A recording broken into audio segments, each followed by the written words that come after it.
All right, boys, you heard him. Today we're talking about Apex Legends. Hmm.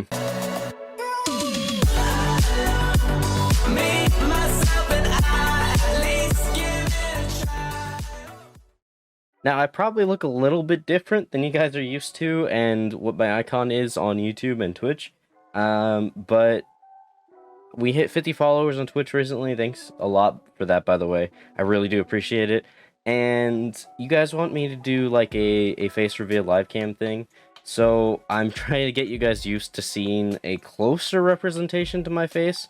I mean, I look much more hideous than an anime character. A lot more scruffier. But this is the closest you're gonna get to, and like what I could whip up really quickly for a video. So this is the character we're going to be using from now on until I eventually decide to do a face thing. So, yeah. Anyways, let's get back into the video. Apex Legends is kind of notorious for being difficult to record and stream. Something about it just puts a lot of strain on your PC and your bandwidth. So, like, if you're trying to record it, it's gonna look really choppy because it puts just absolute devastation onto your graphics card. And if you try to stream it, the lag will be tremendous on your stream because it takes up so much bandwidth. So it's just been like notorious for being bad or being one of the hardest games to actually record. So that's why the footage looks like this.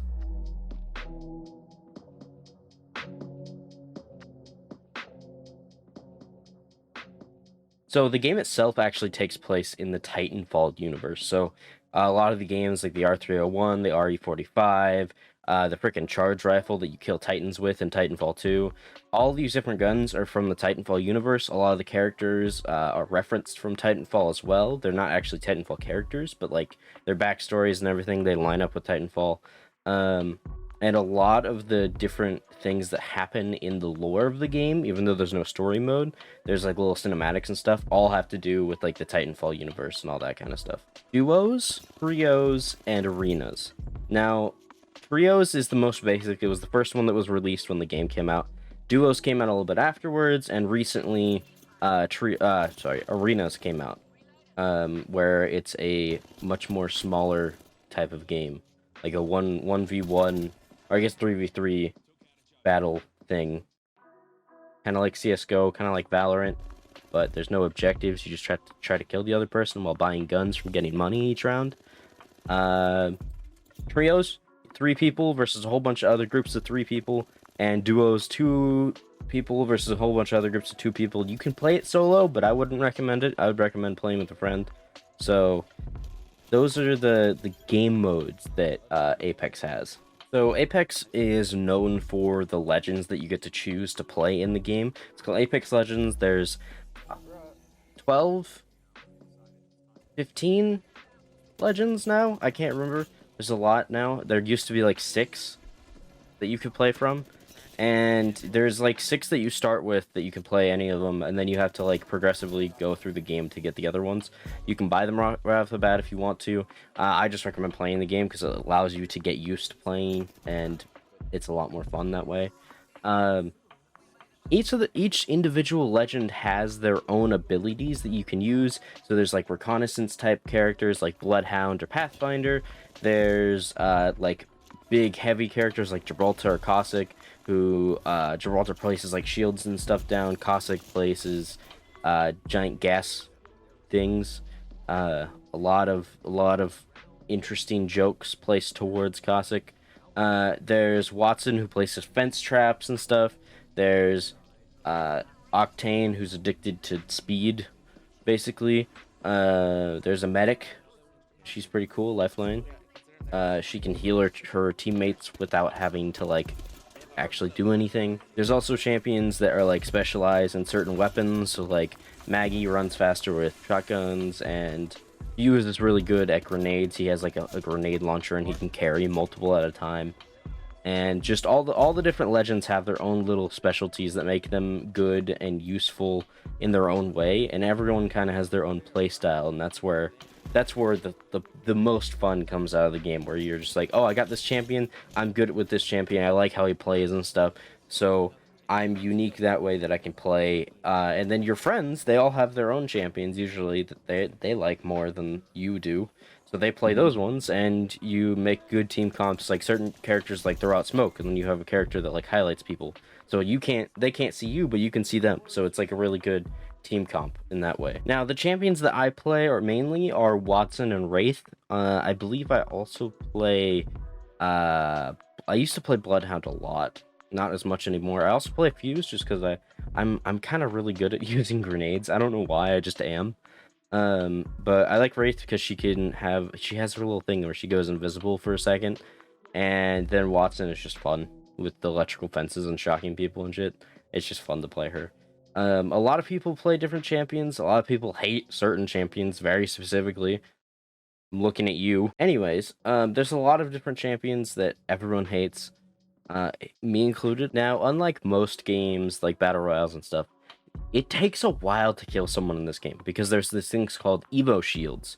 It rewards you for being aggressive. The more damage you do to someone, the more of a shield that you gain yourself. So your shield upgrades after a certain amount of damage that you've dealt to someone.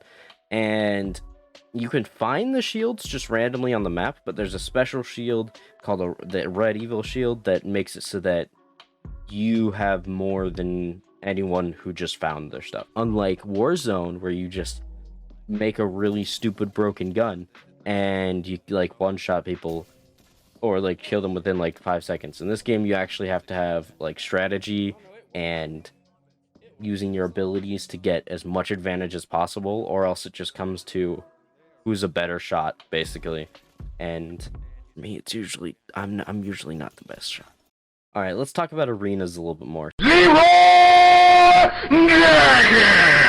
So arenas there's 3 people versus 3 people, and you start with a very low amount of money that you get to buy like 1 weapon, and then you get put into the smaller arena. It's not too small, you can like run around and do stuff. Enough room for everyone to use their abilities, even like the long range champions. And you go up against another team of 3, and you fight it out to death basically. And it's a really easy way to get a lot of practice in for like your aim, you learning what guns do and stuff, what you like. I would recommend it before you like actually want to play trios or duos or whatever. I would recommend playing arenas, like give it a few rounds so that you can like warm up or whatever.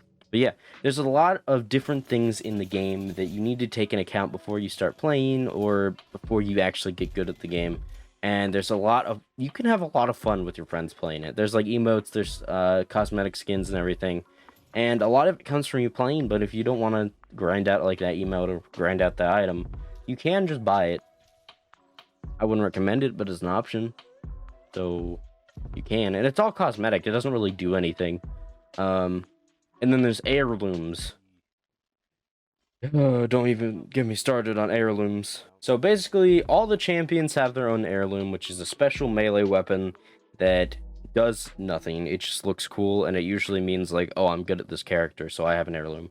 And Heirlooms are 1 in 500 packs. Now, from levels like 1 to 10, you get a pack every level. Anything above that, it's like every other or every like 3 or 4 levels that you get a pack. And you need to get 500 of them. So the chances of you getting an Heirloom at a low level are very unlikely. And the only logical way to get it is either play the game continuously every day, get really lucky, or buy 500 packs, which cost like $1 each, so that's like $500. But you are guaranteed one within the 500, so it's basically luck until you get to that 500th pack. I guess the battle pass does help. So the battle pass is a fairly basic battle pass, like $10 for battle pass. You get bonus skins, bonus content, stuff like that, and not much to talk about. Basic battle pass stuff, like most games would. But yeah, that's pretty much Apex. I mean, I don't know what else to say about it. It's a pretty fun game. I'd go play it. I wouldn't stream it unless you got a really good PC and a really good router. But yeah, that's Apex. So if you guys did enjoy the video about Apex Legends, I really enjoyed making it. I enjoy playing the game. I would recommend it. It's on Steam. It's on Epic Games. All that kind of stuff. It's an EA title. So have fun with that. But I would really recommend it. It's a really fun game to play. I hope you guys did enjoy. Make sure to follow me on Twitch at twitch.tv/AustinTothan and at YouTube as well. And I hope you guys have a good rest of your day. Take care. At least give it a try.